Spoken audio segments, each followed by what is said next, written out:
E aí, pessoal, tudo certo com vocês? Aqui é o professor Denilson Seixas e hoje o assunto é a educação como ferramenta de conscientização. Então, hoje eu quero mostrar para vocês alguns aspectos históricos sobre a importância da educação no processo de libertação de alguns povos em relação a outros. Então, aqui eu quero mostrar para vocês inicialmente sobre o período da Era Moderna, em que os europeus estabelecendo, então, o princípio aí da colonização na América, principalmente pelos espanhóis e pelos portugueses, dominaram a região, retiraram recursos daqui e implementaram regimes de trabalho escravo, inicialmente tentando escravizar os povos indígenas e depois, então, trouxeram os africanos para trabalhar como mão de obra escrava também. O que estava ocorrendo na Europa nesse período? Nesse período estava ocorrendo a formação dos Estados Nacionais, estava se estabelecendo um princípio político que era o absolutismo, e o absolutismo, então, prevê o poder ilimitado do rei. Então, cada país na Europa que estava se formando, o rei tinha total controle sobre a economia, a política, as leis, a religião, a cultura. Então, o rei tinha um controle sobre tudo. Era um poder ilimitado e isso se baseava na origem, né, do poder de origem divina. Ou seja, ele dizia que Deus havia dado o poder a ele para ele governar, e isso então dava total controle a ele sobre a população. Então é o princípio da origem divina, o poder do rei se dizendo detentor desse poder porque recebeu esta missão de Deus de ser o seu representante aqui na Terra. Então as pessoas acabavam aderindo a essa ideia e seguindo, então, como súdito do rei. E não podendo questioná-lo, certo? Então, esse era o princípio. Em termos de economia, era o mercantilismo, que também é conhecido como capitalismo comercial. E esse mercantilismo tinha como base a retirada de recursos das colônias. Então, por exemplo, Portugal, que colonizou o Brasil, vinha para cá para retirar recursos, inicialmente procurando metais preciosos, mas logo no início não encontrou. Então, retirou o pau-brasil para usar como matéria-prima para tinta, para atingir tecidos, né? A madeira tinha como fazer isso, a retirada de tinta para atingir tecidos, que era muito importante, né, nesse período. Também, depois, os portugueses utilizaram aí a cana-de-açúcar para exportar açúcar, e mais tarde a descoberta do ouro, então, aqui no Brasil. E então foi um processo de colonização, de exploração sobre a colônia que era o Brasil.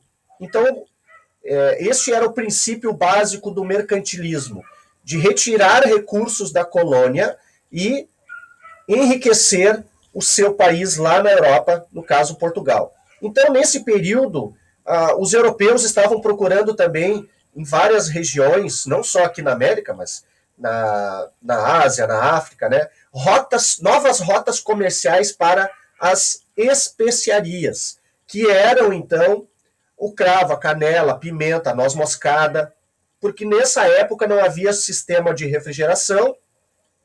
Então, para conservar os alimentos e para disfarçar o mau gosto dos alimentos, se usava, então, essas especiarias. Então, eram produtos muito valorizados também nessa época.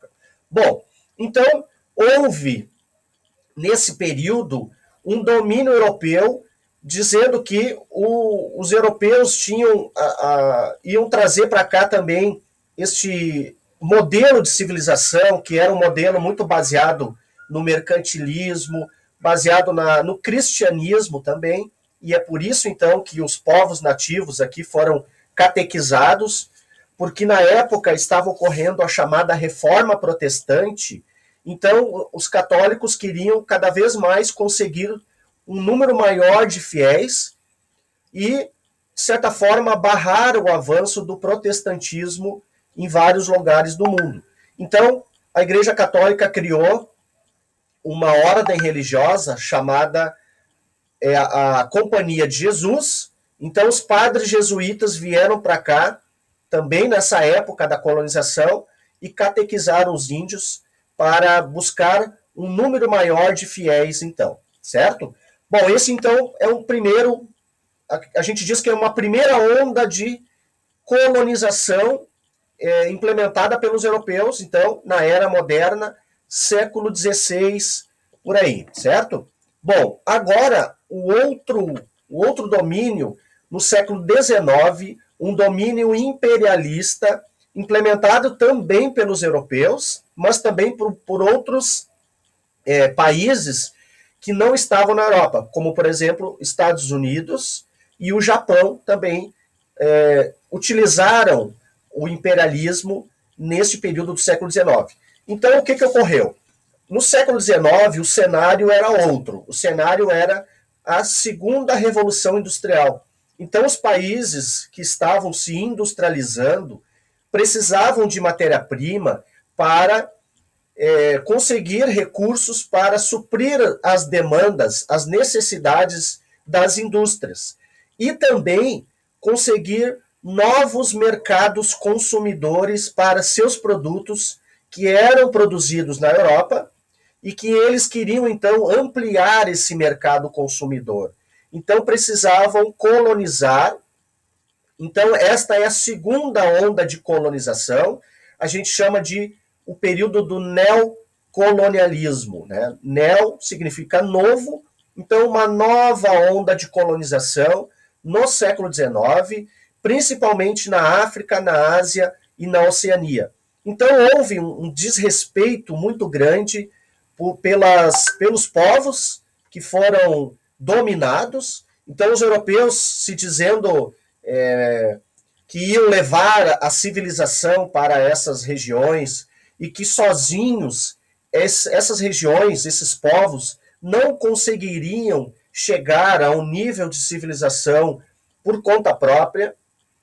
Então, com essa desculpa, com esta justificativa, os europeus e os Estados Unidos e o Japão levaram para lá, então, este modelo, que é um modelo baseado na industrialização, baseado no capitalismo, e os povos, então, teriam que aderir a estes princípios. E daí surge dois conceitos importantes, que é o conceito de o fardo do homem branco.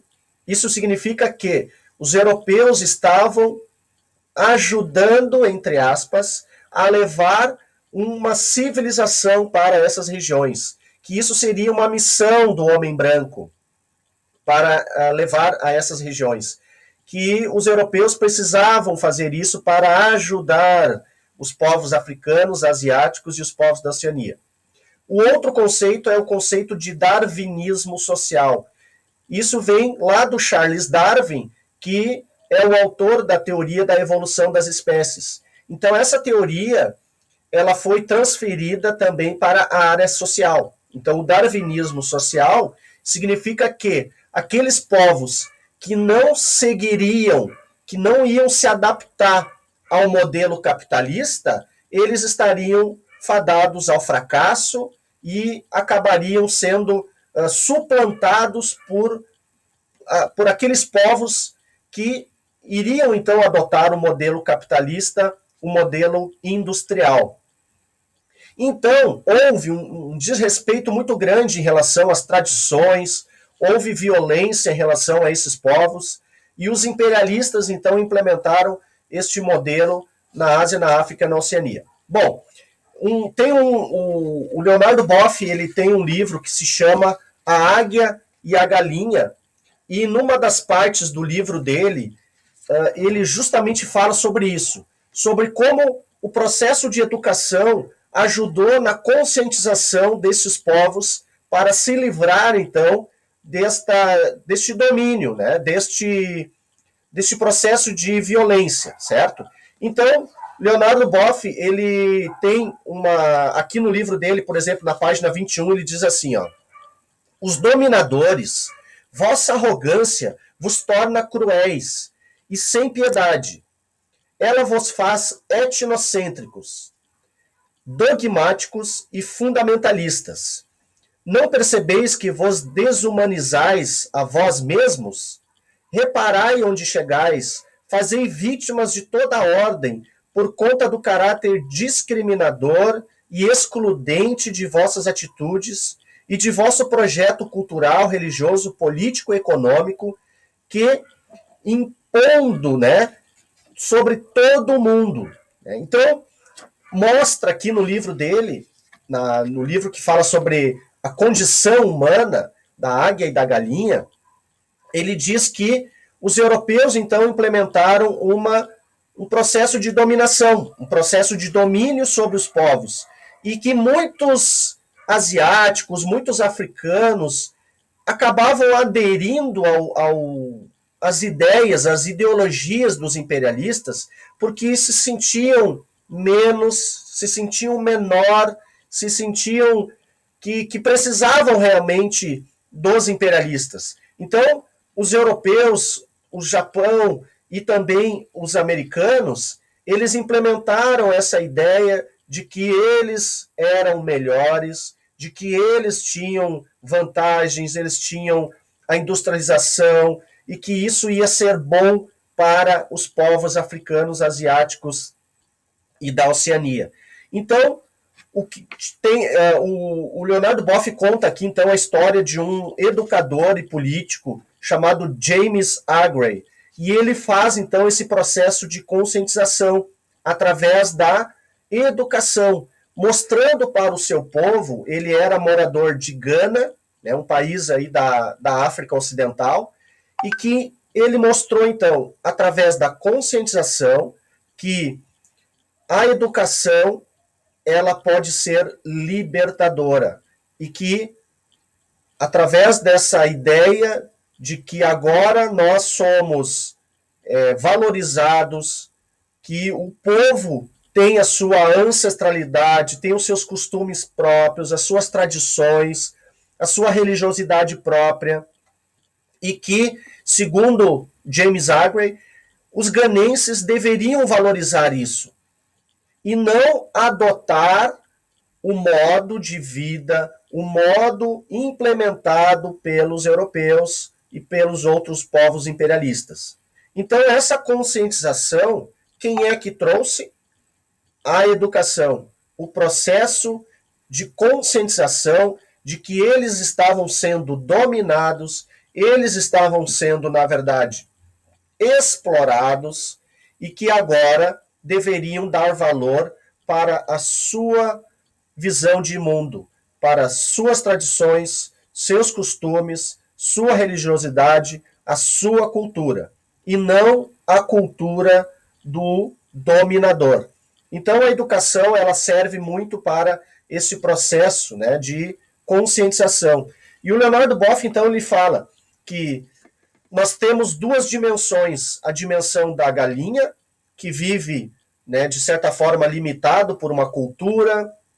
A gente tem nossas obrigações diárias de trabalho, de ocupação diária, mas também nós temos a outra dimensão, que é a dimensão da águia, onde nós podemos buscar nossos sonhos, nos libertar de opressões, de romper barreiras, de superar os interditos, e isso a gente consegue através da conscientização, da educação, e que o ser humano ele é muito mais do que esse processo de dominação cultural dos povos. Então, hoje, por exemplo, nós temos um domínio através do consumismo exagerado, né, do marketing, da propaganda, que nos faz, então, seguir este processo aí, certo?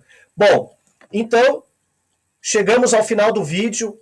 Esta era a ideia de mostrar para vocês o quanto a educação ela é importante para a conquista de uma conscientização e melhorarmos cada vez mais como ser humano, então, certo?